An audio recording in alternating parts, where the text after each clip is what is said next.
Friends, मैं हूं Umesh Kumar Yadav, mathematics और मोटिवेशनल टीचर।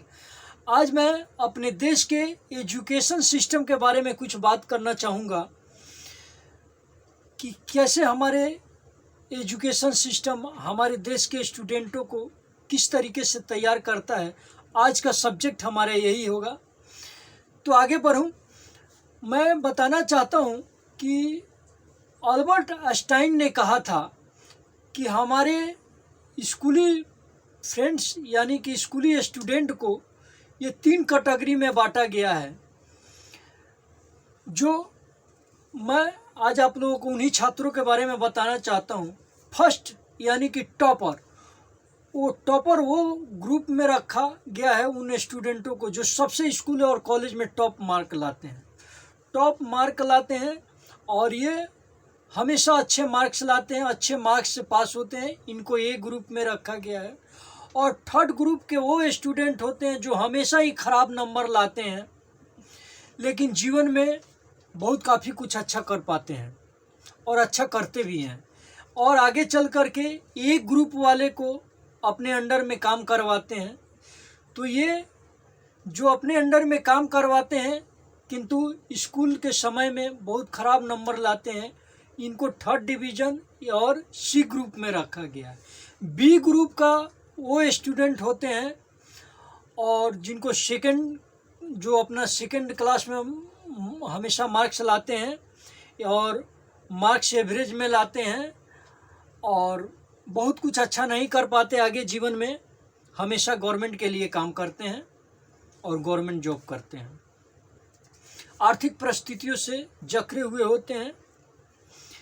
लेकिन आगे मैं बताना चाहूँगा कि लेखक रॉबर्ट टी बैसाखी बताते हैं कि किस तरह से हमारे एजुकेशन सिस्टम को घटिया तरीके से तैयार किया जाता है।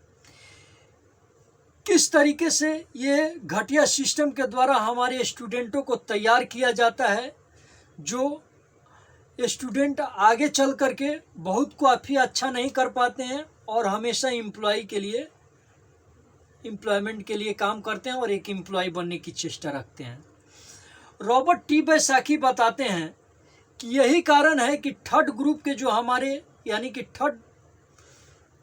जो हमारे स्टूडेंट हैं, जो हमेशा ये ग्रुप वाले को अपने अंडर में काम करवाते हैं और उन्हें जॉब देते हैं और वो टॉप मार्क्स स्कूल कॉलेज में लाने के बाद भी आगे चल कर के सी ग्रुप यानी कि जो स्कूली समय में बहुत काफ़ी अच्छा मार्क्स नहीं लाते थे, सबसे ख़राब मार्क्स लाते थे, उन सी ग्रुप वालों के अंडर में काम करते हैं। तो आज मैं यही बताना चाहता हूँ फ्रेंड्स, ये बी ग्रुप वाले जो स्टूडेंट होते हैं जो एवरेज मार्क्स लाते हैं, बहुत काफ़ी अच्छा नहीं कर पाते हैं और बहुत ख़राब भी नहीं करते हैं, आगे चल कर के गवर्नमेंट के लिए पूरा जीवन काम करते हैं और आर्थिक परिस्थितियों से हमेशा जकड़े हुए होते हैं। आज मैं इस एजुकेशन सिस्टम को एक स्टोरी के थ्रू आप लोगों को समझाना चाहता हूँ और स्टोरी के थ्रू आप लोगों को बताना चाहता हूँ कि एक राजा थे जो चाहते थे कि मैं हमेशा सबसे अलग दिखाई दूँ और सबसे हमेशा अलग दिखाई देने की चाहते रखते थे।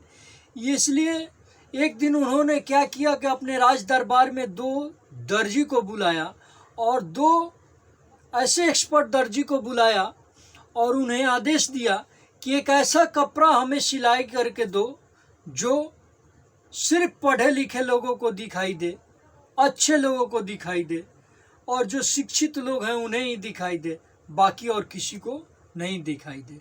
यानी कि जो सबसे अच्छे पढ़े लिखे लोग हैं, बहुत पढ़े लिखे लोग हैं, उन्हीं को दिखाई दे, नॉर्मल लोगों को दिखाई ना दे। तो ये अपने 2 एक्सपर्ट को बुलाते हैं अपने राज दरबार में और उन्हें आदेश देते हैं और वो अपने आदेश के अनुसार से वो जाते हैं दर्जी और जा कर के वो एक्सपर्ट अपने कपड़े का सिलाई करते हैं। कुछ दिनों के बाद सिलाई करने के बाद वो आते हैं और राजा साहब को कपड़े पहना करके चले जाते हैं। राजा साहब कपड़े पहनते हैं। कपड़े पहनने के बाद वो एक्सपर्ट जा कर के राज दरबार में एक साइड में बैठ जाते हैं। मजे की बात यह थी कि कपड़ा जो राजा को पहनाया गया था वो स्वयं राजा को ही दिखाई नहीं देता था। राजा ही उस कपड़े को नहीं देख पाते थे और नहीं देखने के कारण से राज दरबार में जितने भी दरबारी लोग बैठे हुए थे वो लोग सोचे, उन लोगों को भी कपड़ा दिखाई नहीं दिया। वो लोग सोचे कि राजा साहब ने तो कपड़ा पहना हुआ है। सबने ये मान लिया कि राजा साहब ने कपड़ा पहना हुआ है, लेकिन हम लोगों को इसलिए दिखाई नहीं देता है कि हम लोग बहुत बड़े विद्वान नहीं हैं और बहुत ज़्यादा शिक्षित नहीं हैं।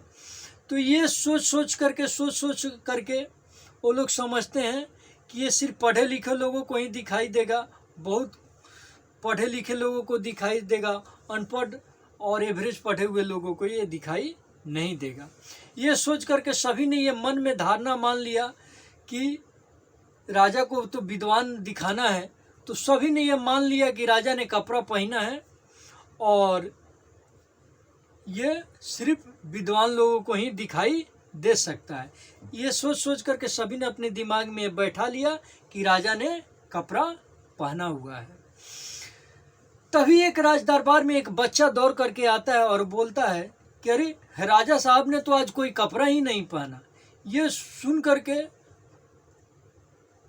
और भी काफ़ी बच्चे एक जगह हो जाते हैं और सभी ने यही कहा कि राजा ने तो कपड़ा ही नहीं पहना है। फिर दोनों एक्सपर्ट को बुलाया गया। दोनों ने उनको बताया कि ये सिर्फ पढ़े लिखे लोगों को दिखाई देने के लिए कपड़ा बनाया गया है और यही सोच करके उन लोगों ने लोगों में ये बात मनवाने के लिए, राजा को एक अलग दिखाने के लिए सभी को ये मनवा दिया था। सभी के दिमाग में ये बैठा दिया था वो दोनों एक्सपर्ट ने कि राजा कपड़ा पहने हैं बट दिखाई नहीं दे रहा है। लेकिन सच तो ये था कि राजा ने कोई कपड़ा ही नहीं पहना था, इसीलिए किसी को दिखाई नहीं दे रहा था। लेकिन सभी ने उस दो एक्सपर्ट की बात मान करके ये मान लिया था, ये धारणा बना लिया था कि राजा ने तो कपड़ा पहना ही है। फ्रेंड्स, आज के हमारे एजुकेशन सिस्टम इसी तरीके से तैयार किया गया है। स्कूल कॉलेज में हमारे बच्चे पढ़ते हैं और टॉपर्स मार्क लाने के लिए हमेशा चेष्टा में रहते हैं, दौड़ते रहते हैं। आगे चल करके वो एक एम्प्लॉय ही बन करके रह जाते हैं और यही कारण है कि बहुत काफ़ी अच्छा नहीं कर पाते। आज मैं उन माता पिता जो हमारी बातें सुन रहे हैं, मैं उनसे बताना चाहता हूं कि स्कूल कॉलेज के शिक्षा के ऊपर अपने बच्चे को जो हम लोग दौड़ाते हैं, अच्छा होगा कि उन्हें ज़िंदगी की शिक्षा के पीछे हम लोग दौड़ाएं। बच्चे को जीवन में कुछ अच्छा एंटरप्रेन्योर, बिजनेसमैन बनने की शिक्षाएं दें, एक अच्छा जीवन की शिक्षा दें जो आगे चल करके हमारे बच्चे के लिए बहुत काफ़ी उपयोगी होगा। नहीं तो हमारे बच्चे वो एम्प्लॉय और जॉब के लिए हमेशा दौड़ते रह जाएंगे, छोड़ेंगे जॉब पकड़ेंगे, छोड़ेंगे जॉब पकड़ेंगे, एक आर्थिक परिस्थिति में हमेशा जकड़े हुए रहेंगे। इसीलिए हम हमेशा चाहेंगे कि आप अपने बच्चे को सी ग्रुप की शिक्षा दें और सी ग्रुप के स्टूडेंट की तरह उन्हें बनाएं जो हमेशा आगे चल करके कामयाब होते हैं, आगे चल करके बहुत जीवन में कामयाबी को पाते हैं और अच्छे बिजनेसमैन, अच्छा एंटरप्रेन्योर बन पाते हैं। मैं आज पेरेंट्स लोगों को यही बताना चाहता हूं। तो हमारी बातें ध्यानपूर्वक सुनने के लिए और अपना कीमती समय हमें देने के लिए मैं उमेश यादव आप सभी को हृदय की गहराइयों से धन्यवाद देता हूं। Thank you.